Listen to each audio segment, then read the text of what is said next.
네, 이번 시간에는 생체 적합성 평가 두 번째 시간이고요. 생물학적 안전성 및 임상기기 평가에 대해서 공부해 보겠습니다.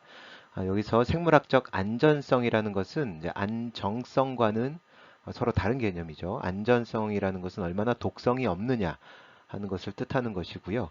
그리고 임상적으로 사용되는 의료기기들을 생물학적 안전성 측면에서 어떻게 평가해야 되는지에 대해서 알아보겠습니다. 이번 단원 학습 목표입니다. 우선 생물학적 안전성 평가를 위한 일반 원리들을 좀 공부해 보고요. 의료용 생체 재료의 생물학적 안전성 평가법을 이해해 보겠습니다. 그래서 생물학적 안전성 평가법이라는 것은 이제 규정에 있는 대로 ISO 규격이라든지 아니면 우리나라 식약처에서 고시하는 기준에 따라서 생체 재료를 어떻게 평가해야 되는지에 대해서 공부해 보겠습니다. 그리고 의료기기의 임상시험 관련 규정도 좀 더 공부해 보겠습니다. 네, 생물학적 안전성 평가를 위한 일반적인 원리입니다. 네, 의료용 생체 재료에 대한 생물학적 안전성 평가를 위해서 고려해야 되는 사항들이 여러 가지가 있는데요. 어, 재료를 어떤 것으로 쓰느냐, 그러니까 어떤 소재를 쓰느냐가 우선 중요하겠죠. 고분자 소재냐, 금속 소재냐, 아니면은 이제 세라믹 소재냐, 어떤 소재들을 쓰느냐, 그리고 그 소재들을 여러 개 이제 서로 믹스해서 사용하기도 하고, 모양을 바꾸기도 하고, 다공질로 만들기도 할 텐데, 그 이전에 어떤 재료가 들어가는지가 중요하겠습니다. 그리고 첨가제라든지 이제 공정 과정에서 오염 물질이나 잔류물이 있는지 여부도 중요합니다. 예를 들어 이제 하이드록시 아파타이트를 가지고 이제 골 대체물을 만든다고 했을 때 생산하는 과정 중에서 다른 오염 물질이 들어올 수 있는지, 혹은 첨가물을 사용하고 난 다음에 첨가물을 다 없애야 되는데 잔류할 수 있는지를 봐야 된다는 겁니다. 예컨대 우리가 다공성 물질을 제조하는 파트에서 공부했었던 것 중에 하나가 소금과 같은 염을 집어넣어서 재료를 만든 뒤에 물에 처리해서 소금을 다 녹여내는 과정을 얘기한 적이 있는데, 그때 소금이 잔류할지 안 할지를 잘 생각해 봐야 한다는 겁니다. 그리고 용출물인데요. 용출물은 이제 제품으로서 나와 있는 물건, 뭐 의료기기 같은 것들이 생물학적 체액이라든지 아니면은 이제 하이드로포빅한 용매 조건 내에서 뭔가가 녹아 나오는지, 그리고 그 녹아 나오는 것들이 안전한지를 봐야 된다는 겁니다. 그리고 분해가 된다면 분해 산물은 무엇인지도 알아봐야 되고요. 그리고 완제품에서 뭐 다른 성분들이 들어가는지, 다른 성분과 이제 상호작용들이 어떻게 되는지도 확인해 봐야 되고, 완제품 자체의 특성도 생각을 해봐야 합니다. 이런 모든 생물학적 시험 검사는 이제 어떠한 규정에 따라서 이루어져야 하는데, 그때 그 적정한 실험 환경을 GLP라고 부릅니다. Good Laboratory Practice라는 건데, 우리가 어떤 안전성 평가를 하는데 그냥 실험실 하에서 아무 데서나 실험을 해서 되는 것이 아니라 GLP, 이런 성능의 설비를 갖고 있는 곳에서 평가를 해야지만 ISO라든지 식약처에서 그 안전성 평가 결과의 릴라이어빌리티를 확보해 줍니다.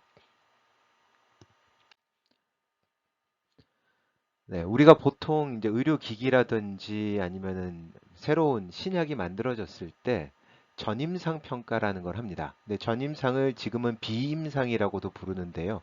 전임상 평가는 임상에 적용해서 효과를 보는 게 아니라 그 임상에 들어가기 전에 독성을 보는 겁니다. 그래서 이렇게 정의를 할 수가 있어요. 기존에 개발 판매되고 있는 의료기기와 전혀 다른 재료 또는 다른 효능과 효과가 있는 새로 개발된 제품에 대하여 사람에게 임상 시험하기 전에 동물을 대상으로 시험하여 제품의 안전성이나 유효성을 확인하는 것입니다. 우리가 새로운 의료기기나 이제 신약이 개발되었을 때 전임상 평가를 한 뒤에 임상 1상, 2상, 3상 평가를 하는데, 임상 평가라는 거는 정말 이제 환자한테 이 제품들이 효과가 있는지를 보는 것이지만, 임상 평가에서조차도 임상 1상과 2상은 그 사람에 대한 독성이 있는지 없는지를 보는 겁니다. 그 이전에 먼저 봐야 되는 거는 임상 전에 하는 전임상 평가인데, 이는 동물을 대상으로 실험을 해서 안전성, 뭐 일부 이제 유효성 같은 것도 확인하는 것입니다. 네, 생물학적인 안전성을 평가하기 위한 이제 의료기기 분류들이 있는데요. 요거는 우리가 처음에 배웠었던 것 중에 의료기기의 등급이 있죠. 1등급부터 4등급까지 우리나라는 나누고 있는데 이게 얼마나 밀접하게 생체와 관련이 될 거냐에 따라서 1등급부터 많이 접촉을 하고 오랫동안 삽입형으로 사용하는 것은 4등급까지 나눌 수 있다고 했습니다. 그래서 1등급에 해당하는 건 이런 것들이죠. 비접촉 의료기기, 뭐 마스크 같은 것들. 이런 것들은 이제 안전성 평가 규정이 그렇게 까다롭지는 않습니다. 표면 접촉형 의료기기가 뭐 그 다음 형태가 되겠고요. 이거보다 조금 더 많이 생체에 접촉하는 것은 체내 삽입형 의료기기 혹은 이식형 의료기기가 되겠습니다. 이 접촉 기간에 따라서도 의료기기를 분류할 수 있는데요. 24시간 이내에 접촉하는 것을 이제 일시 접촉이라고 부르고요. 연장 접촉 조건이라는 것은 1에서 30일 정도, 그러니까 어느 정도 시간 동안 삽입을 해놨다가 뽑아주는 이제 봉합사 같은 것들이 있겠고요. 영구적으로 삽입하는 것들, 이식형 의료기기는 30일 이상 접촉하는 것을 기준으로 하고 있습니다. 자, 의료기기 분류에 따라서 이제 생물학적 안전성 평가를 해야 되는, 이제 전임상 평가를 해야 되는 항목이 이렇게 많습니다. 일시 접촉이냐, 연장 접촉이냐, 영구 접촉이냐에 따라서 해야 되는 그 실험의 종류들이 좀 달라지겠죠. 일시 접촉일 경우에는 좀 더 적은 양의 실험을 해도 되지만 영구 접촉이 되면 굉장히 많은 종류의 시험에서 안전성을 획득해야 됩니다. 예를 들어 이제 표면 접촉 의료기기는 뭐 단계가 낮은, 등급이 낮은 의료기기이기 때문에 생물학적 안전성 시험에서 해야 되는 것들이 많지 않습니다. 세포 독성, 감작성, 아니면은 자극성, 피내 반응 시험 이런 것들을 해야 됩니다. 체내 삽입형이 되면은 이거보다 해야 되는 것들이 좀 늘어나죠. 유전 독성이라든지 뭐 아급성 독성 같은 것들도 좀 봐야 되고요. 이식형이 되면은 상당히 많은 실험을 해야 됩니다. 이 중에서 여러분들이 기억하셔야 되는 거는 기본적으로 세포 독성은 다 해야 된다라는 것입니다. 세포에서 독성이 없다고 해서 실제로 동물에서 독성이 없는 건 아니지만은 세포에서 독성이 있다면 동물계로 넘어갔을 경우에 거의 100% 독성이 나오기 때문에 세포 독성 실험을 스크리닝 테스트로 해주는 겁니다. 감작성도 이와 마찬가지이긴 한데 세포 독성을 먼저 하는 이유는 세포 독성 실험은 이제 동물 실험이 아니기 때문에 좀 더 범용적으로 할 수 있고 동물 뭐 윤리에 대해서도 크게 무리가 없기 때문에 세포 독성 실험을 우선 해주는 것입니다. 자, 표면 접촉 의료기기가 어떤 것들인지 보겠습니다. 피부에 접촉하는 것들은 전극 같은 것들이 있어요. 대표적으로 그 병원에서 찍는 심전도 같은 것들 찍을 때 뽁뽁이로 이제 전극 붙여주죠. 그런 전극 같은 것들이 표면 접촉 의료기기고요. 뭐 고정 테이프나 압박 붕대 이런 것들이 표면 접촉 의료기기입니다. 여러 가지 감시 장치 같은 것들은 우리 요즘에 이제 그 스마트워치 같은 거에 또 많이 붙어 있죠. 그 맥박을 감지해 주는 거라든지 이런 것들이 다 표면 접촉 의료기기입니다. 요 피부는 어느 정도의 이제 배리어를 갖고 있기 때문에 피부에 접촉하는 것들은 대부분 그렇게 독성이 많지가 않습니다. 독성의 위험성이 많이 없습니다만 점막에 접촉하는 것들은 좀 더 위험성이 높아요.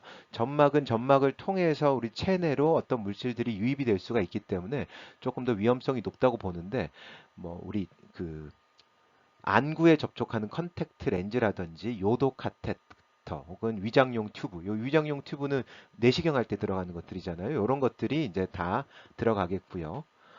혹은 이제 파열 또는 손상된 표면에 부착하는 것들은 이제 내부에 있는 조직들이 밖으로 노출되는 거기 때문에 훨씬 더 위험성이 높기 때문에 더 많은 안전성을 봐야 됩니다. 피부에 궤양이 생겼다든지 화상이 생겨서 피부의 겉면이 벗겨졌다든지 이런 것들은 이제 표면 접촉 의료기기 중에서도 안전성을 좀 더 명확하게 봐야 되는 것들에 해당합니다. 예, 체내 삽입형 의료기기는 이제 혈관에 삽입되느냐, 뭐 이런 건 보통 이제 주입용 기구, 수혈 세트 같은 것들이 들어가겠고요. 조직이나 뼈, 상아질, 이빨에 들어가느냐, 이런 것들은 보통 뭐 복강경이나 치과용 시멘트, 뭐 피부 스테플 같은 것들이 들어가겠고요. 순환하는 혈액에 노출되는 것도 체내 삽입형 의료기기인데 혈관 내 카테터라든지 아니면 심장 박동 전극, 심장에 직접 붙이는 걸 얘기하는 겁니다. 이런 것들 혹은 혈액 투석기 튜브 이런 것들은 순환하는 혈액이 계속 노출이 되는 거기 때문에 이런 것들은 좀 더 위험성이 높고 안전성 테스트가 잘 되어야 하는 것들입니다. 이식형 의료기기들인데요. 이식형 의료기기는 뼈에 이식하느냐, 조직에 이식하느냐, 혈액과 닿는 곳에 이식이 되느냐 하는 것들인데 뼈에 이식되는 것들은 이제 뼈가 부러졌을 때 고정하는 핀이나 핀으로 연결되는 판들, 인공 관절, 골 시멘트 이런 것들이 이제 이식형 의료기기에 해당하고요. 조직에 이식되는 것들은 이제 심장 박동기, 페이스메이커라고 부르죠. 심장이 일정하게 계속 뛰도록 만들어주는 것, 혹은 신경근육 센서라든지 삽입물 같은 것들이 들어가겠습니다. 혈액과 접촉하는 이식형 의료기기는 이제 심장 박동 전극도 여기 해당하고요. 인공혈관이라든지 심장 판막 같은 것들이 이식형 그리고 혈액과 접촉하는 의료기기로 분류가 됩니다. 네, 생물학적 안전성을 평가하는 데는 이제 의료기기 같은 경우에는 의약품하고 좀 다르겠죠. 의약품은 보통 용액이나 이제 콜로이드처럼 유체 형태로 마련을 할 수 있기 때문에 이 유체를 직접 세포에 주입하거나, 이제 세포에 주입한다기보다는 세포 배양액에 같이 배양을 해준다거나 아니면 피부에 묻히면 되는데, 근데 의료기기는 그 덩어리가 있는 거잖아요. 큰 거잖아요. 그래서 일반 의약품하고 차이가 있습니다. 의약품은 수용성도 있고 체내 흡수나 분해가 빠르고 형태나 재질이 일정하지만 의료기기는 일단 물에 녹지 않는 것이 대부분입니다. 우리가 생분해성 의료기기라고 하더라도 물에서 녹는 의료기기는 없죠. 생분해성은 몸에 들어갔을 때 서서히 분해되는 걸 의미하니까요. 보통 체내 흡수가 안 되는 것들이 대부분이고 체내에서 흡수가 되거나 분해가 되더라도 그 속도가 굉장히 느린 것들이 많습니다.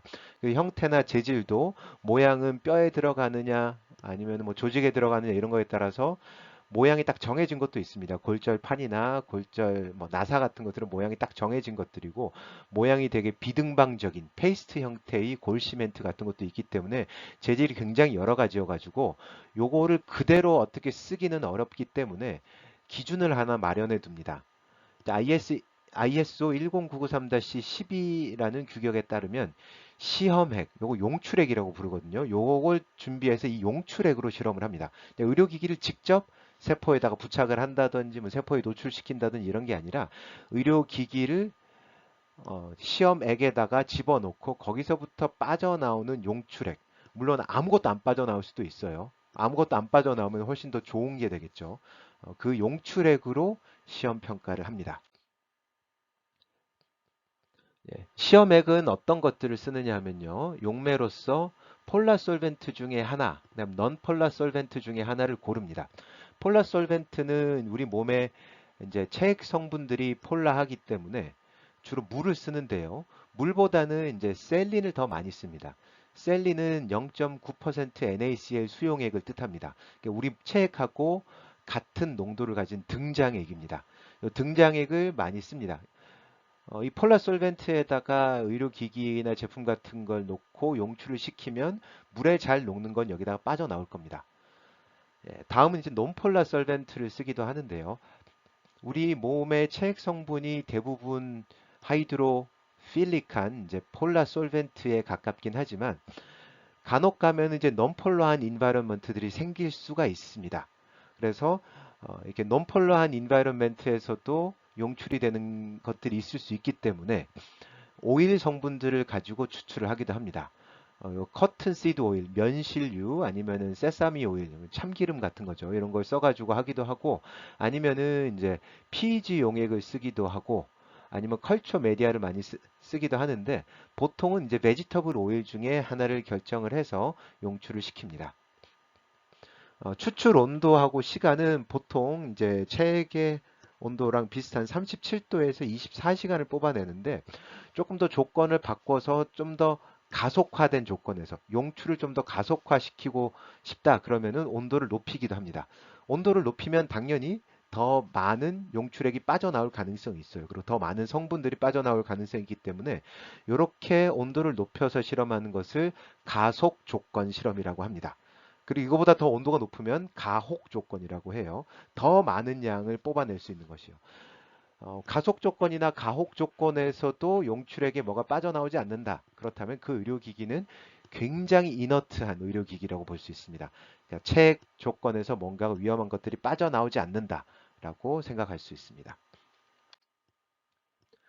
네, 시편을 준비하는 방법인데요. 뭐 보통은 이제 어떤 시편이니까 이제 필름 형태로 많이 사용을 하는 것을 생각할 수 있는데, 요 필름 형태로 할 때는 뭐 금속 판이라든지 합성 고분자 필름이라든지 복합 재료 이런 것들을 필름 형태로 만들어서 0.5mm 미만의 두께에서 그 닿는 면적이 그 의료기기 한 단편에 닿는 면적이 용출 용액 1ml당 6제곱센티미터 정도 되도록 해서 37도에서 24시간을 처리를 해주는 겁니다. 근데 형태가 좀 불규칙하다, 고형물이라든지 아니면 다공체다, 덩어리다 이런 것들은 이런 면적 조건 우리가 생각하기 어렵기 때문에 한 뭐 0.1g이나 0.2g per ml 정도가 되도록 집어넣어 줍니다. 보통 이제 고형물은 가루라든지 뭐 구슬 형태 뭐 이런 것들이 있겠고요. 다공체는 구멍이 많이 뚫려 있는 막 같은 것들인데 이런 것들을 용출에다가 집어넣고 37도에서 24시간 동안 용출을 해서 거기서 빠져나오는 용출액을 가지고 시험을 합니다. 자, 시험할 때 제일 먼저 해야 되는 게 세포 독성 실험이라고 했죠. 세포 독성 실험은 동물 실험이 아니고 일단 독성을 볼 수 있는 가장 첫 번째 지표가 되기 때문에 세포 독성 실험을 합니다. 실제로 이 ISO 10993이라는 게 이제 의료기기의 안전성을 평가하는 기준을 얘기를 하는데 여기에 1, 2, 3, 4, 5, 6, 7, 8, 9, 10 여러 가지가 있습니다. 그 중에 ISO 10993-5번이 메디칼 디바이스의 생물학적 평가를 하기 위한 인비트로 사이토톡시시티 실험법입니다. 인비트로라는 것은 시험관 안에서 시험을 했다는 뜻이에요. 직접 생체에다가 부착을 하는 게 아니라 시험관 내에서 조건을 만들어서 실험을 했다는 거기 때문에 이제 플라스크에서 키우는 세포에 대한 실험이고요. 사이토톡시티라는 용어는 세포 독성이라는 뜻입니다. 그러니까 시험관 안에서 키우는 세포에 대해서 독성이 있느냐 없느냐를 나눕니다. 자, 보통 이제 직접 접촉법하고 추출액 희석법으로 나뉘는데 뭐 직접 접촉법은 직접 그 용출액을 메디아에다 넣어서 키우는 거고 추출액 희석법은 그 용출액을 희석해서 사용을 하는 것들입니다. 사용하는 세포는 이제 그 세포주인데요. 요거는 이제 피부 유래 세포가 가장 이제 표면하고 유사하기 때문에 피부 유래 세포, 쥐 피부에서 유래한 L292라는 세포를 쓰고요. 혹은 이제 점막 세포를 배양해서 쓰기도 합니다. 요건 이제 어디에 쓰느냐에 따라서 많이 달라질 거예요. 이게 기관지 쪽에 노출이 많이 될 거냐, 아니면은 외부 피부에 노출이 될 거냐, 아니면 조금 더 그 점막 형태에 노출이 될 거냐에 따라서 세포주를 선정하게 됩니다. 이때 세포가 얼마나 죽었냐 하는 것들을 보기 위해서는 음성 대조군과 양성 대조군을 결정을 해야 됩니다. 음성 대조군은 어떤 특정한 물질인데 여기서 아무것도 용출이 되어 나오지 않을 거기 때문에 이 용출액으로 배양을 했을 때 세포 독성이 하나도 없다라고 이야기할 수 있는 대조군으로 고밀도 폴리에틸렌을 씁니다. 고밀도 폴리에틸렌은 생리식염수에 넣던지 아니면은 이제 베지터블 오일에 넣었을 때 빠져나오는 게 없기 때문에 아무런 이제 세포 생장에 영향을 미치지 않는 놈들입니다. 양성 대조군으로는 세포를 다 죽이는 것을 선택을 해야겠죠. ZDEC라는 게 징크 다이 티오에틸 카바메이트인데 요거는 세포 독성이 굉장히 높은 놈입니다. 그래서 얘를 포함하고 있는 폴리우레탄 필름을 용출액에다가 집어넣으면은 거기에 이런 GD2C 성분들이 잔뜩 녹아나와서 얘를 세포줄 처리를 하면은 세포가 거의 다 죽습니다. 그래서 음성 대조군 용출액에서 나오는 처리한 세포의 생장률을 100%라고 잡고 양성 대조군을 처리한 세포의 생장률을 0이라고 잡아서 내가 실험하고자 하는 의료기기로부터 추출한 용출액이 얼만큼 세포의 생장을 저해하는지를 보는 것입니다. 이런 식으로 평가를 해요. 여기 이제 구멍이 많이 뚫려 있는 것들은 이 그 플라스크에 있는 웰 플레이트를 이야기를 합니다. 이 웰 플레이트에다가 세포를 집어넣습니다. 요 웰 플레이트가 사실 요 6웰 플레이트 같은 경우에는 직경이 한 3cm 정도 되고 깊이가 한 1cm 정도 되는 건데 거기에다가 바닥에다 세포를 깔고 여기다가 이제 희석된 여러 가지 용출액을 집어넣는 걸 얘기를 해요. 이런 식으로 이제 6웰 플레이트에다가 실험을 할 수도 있고 96L 플레이트라고 훨씬 더 작은 구멍이 많이 뚫린 플라스크에도 실험을 할 수가 있는데요. 이 위의 실험 방법은 실제 이 스페시먼을 집어넣어서 실험을 하는 직접 접촉법에 해당을 하는 겁니다. 그렇게 많이 사용을 하지는 않는 방법이고요. 아래쪽은 추출액을 쓰는 추출액 희석법입니다. 추출액을 농도별로 희석을 해서 사용을 해서 어느 농도에서 어느 정도의 세포 생장이 억제되는지를 확인하는 방법입니다.